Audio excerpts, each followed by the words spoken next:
How's it going, traders? Papa Wall Street back and welcoming you back to the Elliott Wave series. This is part 4, and today we're going to go over the 5 core patterns for Elliott Wave. And then we're going to take a look around 20, maybe 25 names that I've charted out and worked up some Elliott Wave analysis on. So let's dig right into it. If you've missed the first 4, or sort of the first 3 episodes, feel free to hop back on to Edge Lab and take a look. You could just search for them. And I do plan to add these to like a course page where I'll have all of the videos and documentation. So bear with me one second. Just realized my camera was off. So let's get that turned on so you can see me. There we go. Probably should clean this off a little bit, right? All right. Looking good. All right. So the 5 core patterns. So I would imagine most of you are familiar with the impulse wave, right? This is your standard 1, 2, 3, 4, 5 wave, impulse wave move up. And then contained within your 5 waves, you're going to have a variety of patterns, right? One might be the diagonal, which is a 1, 2, 3, 4, 5. This can be seen in the final wave 5, whether it be to the upside or to the downside.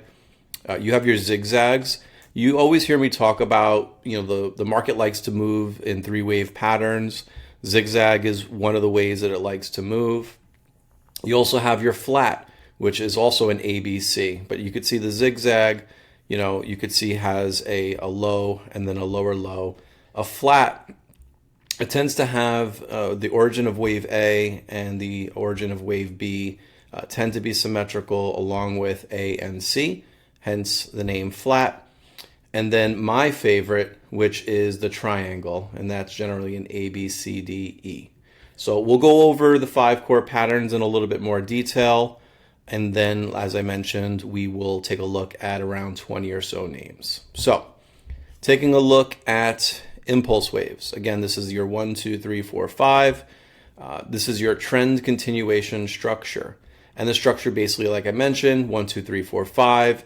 And it's going to be moving in the direction of the main trend. Now, just because of 1, 2, 3, 4, 5, this way it looks like it's going up. This can also happen to the downside as well. And I believe there might be 1 or 2 examples that we might be going over in this video. If not, I'll definitely be doing a special video just on charting Elliott Wave to the downside.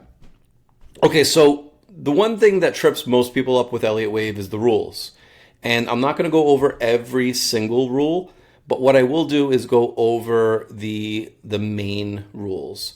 If you wanna go and learn about all of the rules, then buy the Elliott Wave Principles book by Frost and Pretcher. That's kind of like the Elliott Wave Bible. I did a video on my, I think it was like my 5 or 6 favorite trading books. It's going to be in there, so have a look. But anyways, let's stick to the topic here. Let's go over the rules. Rule number 1, wave 2 can't retrace more than 100% of wave 1. And basically what that means is, here's your wave 1, wave 2 just can't come under wave 1. If that happens, something else is going on, and this is not an impulsive wave. So very simple, wave 2 cannot retrace below the origin of wave 1. All right, rule number 2, wave number 3 is never the shortest. Now, I hear sometimes people say, wave 3 is always the longest. That's not necessarily true. It tends to be true. I can't tell you what the percentage is. It does tend to be true, but it's not always true. But what is true is that wave 3 can never be the shortest. So wave 3 would have to be at the very least the second longest, if not the longest wave, right? So it would have to be longer than 1 and 5. Your impulse wave moves up. Okay, wave 4 cannot overlap wave 1, meaning if this is your 1 and this is your 2 and this is your 3 and here is your wave 1 high, wave 4 can't retrace in the territory of your wave 1 end. If that happens, then obviously something else is going on, and this is not a 5-wave impulsive wave move up. All right, and then momentum is usually strongest in wave 3. And you'll hear me talk a lot, I would say, on almost every wave count that I do. When I identify wave 3, it's usually due to an acceleration gap. That tends to be my aha, this is possibly wave 3. And then wave 3 is, maybe wave 1 is like this, wave 2 is like this, and then wave 3 tends to be vertical. You tend to get a really big, fast move up, and you're going to get multiple gaps, right? So if this is your 1, 2, 3, you might have an acceleration gap here, and then maybe a continuation, another acceleration gap here before your ultimate 4, and then 5. And then in 5, you'll maybe get an exhaustion gap.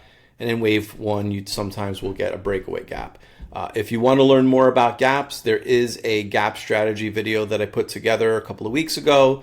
Again, that's going to be in the video library. Okay, so some notes. The best risk to reward often appears at wave 2 and at wave 4. So when I talk about entering trades, I like to enter when I feel a wave 2 is completed, because I want to ride the momentum of wave 3. And I have a pretty good eye for identifying wave 4s because they tend to be triangles, right? Those A, B, C, D, E's. And I'm looking for a completed E wave before I get in on that final wave 5 thrust up. So getting in at the end of wave 2 and the end of wave 4, for me, those are my favorite places to trade. Now, sometimes I might get in somewhere in the middle of a wave 3. It's a little more risky, right? Because you're chasing a little bit. Or maybe the worst 1, 2 of 3, right? Maybe wave 3 of 3 might be the area to get in. It all depends on where you feel most comfortable getting in. And also, honestly, it may depend on where you find the idea, right? You might find the idea and you're already in wave 3, or maybe you're just starting wave 5. So you have to determine as a trader, what your risk reward is going to be, and if it's worth you entering the trade where